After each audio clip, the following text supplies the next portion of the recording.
Итак, приготовить торжественный ужин у себя дома, как в ресторане Goodman, достаточно просто. Для этого нам нужно всего лишь порезать овощи, порезать бекон, отварить мидии и потом все вместе это пожарить. Что касается мяса, самое главное выбрать хороший кусок мяса. Как мы помним, чтобы там были вот эти вот прожилочки, которые, соответственно, делают мясо мраморным. Берем хороший кусок мяса, и нам нужно буквально несколько минут, чтобы его обжарить до прожарки медиум. То есть вот буквально 15 минут, и ужин готов. Ну ладно, час 15.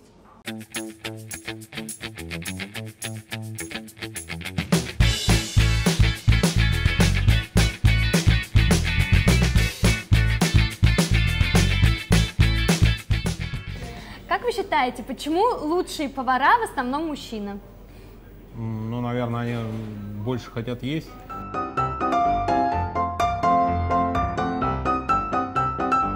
Ну, я бы не сказала бы.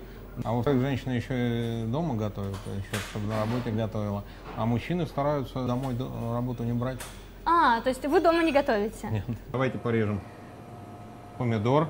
Вам нож. Так, все-таки, наверное, я буду резать, только не с пальцами. Вы знаете, пальцы плохо смотрятся в готовом блюде. А ногти? Ногти тоже.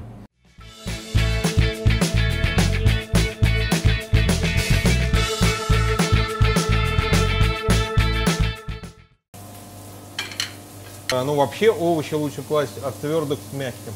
То есть, если болгарский перец мягкий, он должен идти в конце. В конце. Да, а если сельдерей твердый, то он идет в начале. А если сельдерей мягкий, а болгарский перец твердый? Такого не бывает. Юрий, вот сейчас вопрос, который волнует очень многих. Что такое бланшировать?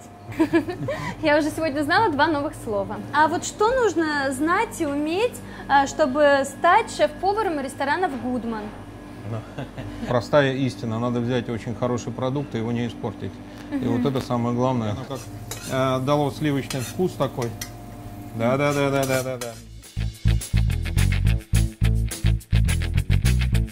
Давайте последнюю я положу. Давайте. Сейчас таким видом, как вот это я сделала.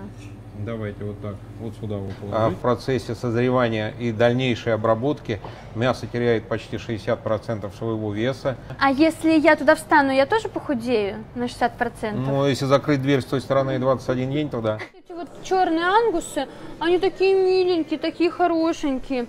Я даже думаю о том, чтобы стать вегетарианкой. Ой, извините, а можно мне вот такой же стейк?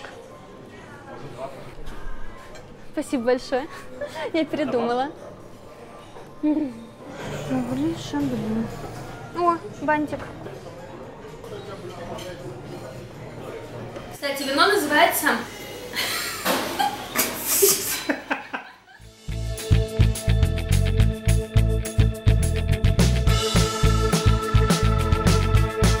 Ой-ой-ой.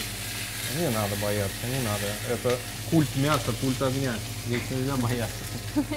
Оно плюется на меня. Ну, наверное, только поэтому мужчины готовят, потому что они не боятся, что на них плюют. Екатерина, вот ваш ресторан находится прямо вот между Кремлем и Госдумой. Как вообще удалось вашему стейкхаусу стать таким самым большим и известным? Внимание, шутка. Случайно. Это случайно вот не Кремль подобрал место, чтобы находиться возле вашего ресторана поближе? Мы не можем комментировать эту информацию.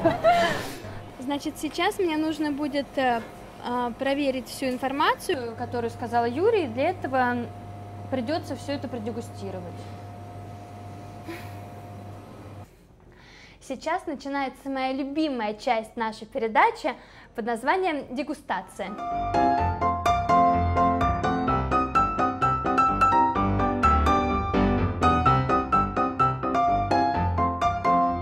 Мне сейчас еще раз надо будет это все продегустировать, а то я начинаю забывать. Вот.